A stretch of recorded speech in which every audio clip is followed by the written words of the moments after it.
আপনারা একটা সাইড করেন, ডেড বডিটা গাড়িতে উঠুক, ডেড বডিটা গাড়িতে উঠুক। আপনারা চলে দাঁড়ান। কত কথাই তো বলা যায়। তিনি কত কিছু চেয়েছিলেন এবং চেষ্টা করে গেছেন মানুষের জন্য কাজ করবার। এই তিনটা শব্দই তো তাকে সংজ্ঞায়িত করা যায় যে জনসেবা, গণমানুষের নেতা, রাজনীতিবিদ, এবং এগুলোর যে মূল ডেফিনিশন, সেই আসল ডেফিনিশনকে তিনি মোটামুটি এগুলোর সব মূর্ত প্রতীক তিনি।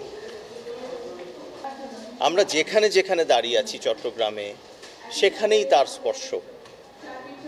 আর সেজন্য তিনি আমার শুধু বাবা নন, এই জায়গাটি আমার স্পষ্ট করে আমি সবাইকে বলতে চাই, তিনি আপনাদের, শুধু আমার নন। অতএব আমি শুধু মুখপাত্র আপনাদের হয়ে কিছু বললাম, এতটুকুই।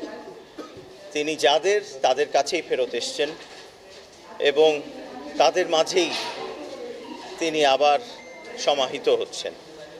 শ্রমিকের রাজনীতি করতেন, এটাই আমার সবচেয়ে বড় প্রাইড আসলে, যে উনি জাতীয় নেতা ছিলেন, কিন্তু উনি যে শ্রমিক নেতা ছিলেন, এটা আমি ব্যক্তিগতভাবে ওই জায়গাটা নিয়ে খুব প্রাউড। এই তো ও তো জানে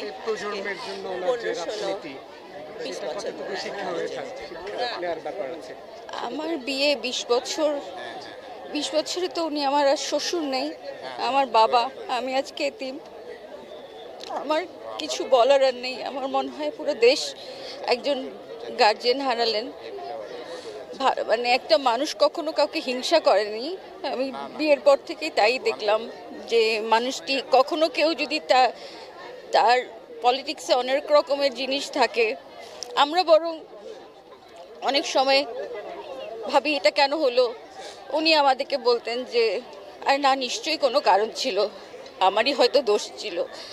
উনি কখনো আমাদেরকে শিখায়নি যে আমরা কারোর উপর রাগ করব, সমালোচনা করি, সম্মান করা শিখিয়েছেন।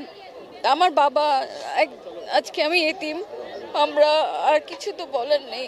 চট্টগ্রাম সহ সারা বাংলাদেশের জাতীয়তাবাদী দলের নেতাকর্মীরা এই মুহূর্তে অসম্ভব শোকাহত, অত্যন্ত হৃদয় ভারাক্রান্ত। আমাদের আব্দুল্লাহ আল নোমান শুধুমাত্র একজন জাতীয়তাবাদী দলের শুধু নেতাই ছিলেন না, তিনি দক্ষ সংগঠক ছিলেন।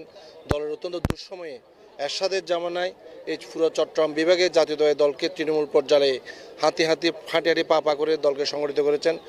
আব্দুল্লাহ আল নোমান একটা রাজনৈতিক প্রতিষ্ঠান হিসেবে আজকে তার মৃত্যুতে জাতীয়তাবাদী দলের অপূরণীয় ক্ষতি হয়েছে বলে আমরা মনে করি। চট্টগ্রাম শহরের উত্তর দক্ষিণ মহানগরে আনাচে কানাচে ওনার পদচিহ্ন আছে, পদদুলি আছে। তো আমরা ইনশাল্লাহ সেই পদদুলিকে আমরা সেই অনুপ্রেরণা হিসাবে ইনশাল্লাহ আমরা আছে, আমাদের ভিতরে সেই অনুপ্রেরণা আছে এবং এটাকে নিয়ে আমরা এগিয়ে নিয়ে দেশকে একটা সুন্দর রাষ্ট্রে বিনির্মাণে ইনশাল্লাহ এগিয়ে যাব। নোমান ভাই শুধু ব্যক্তি ছিলেন না, নোমান ভাই একটি রাজনৈতিক প্রতিষ্ঠান ছিলেন। আমরা মনে করি আব্দুল্লাহ নোমানের এই অসময়ে দলের দেশের এই ক্রান্তি লগ্নে আব্দুল্লাহ নোমানের বিদায় অপূরণীয় ক্ষতি। আমরা আর নোমান ভাইয়ের মতো একটা নোমান ভাই ভাবো না। আমরা শোকাহত, মানে পুরো চট্টগ্রাম তথা পুরো বাংলাদেশ আজকে শোকাহত। পরশুদিন আমি বাসা থেকে বের হয়েছি, আমার মনে হচ্ছে পুরো স্তব্ধ পুরো চট্টগ্রাম পুরো মানুষ, মানে আনাচে কানাচে গাছালি পর্যন্ত, গাছের পাতা পর্যন্ত নোমান ভাইয়ের জন্য শোকাহত।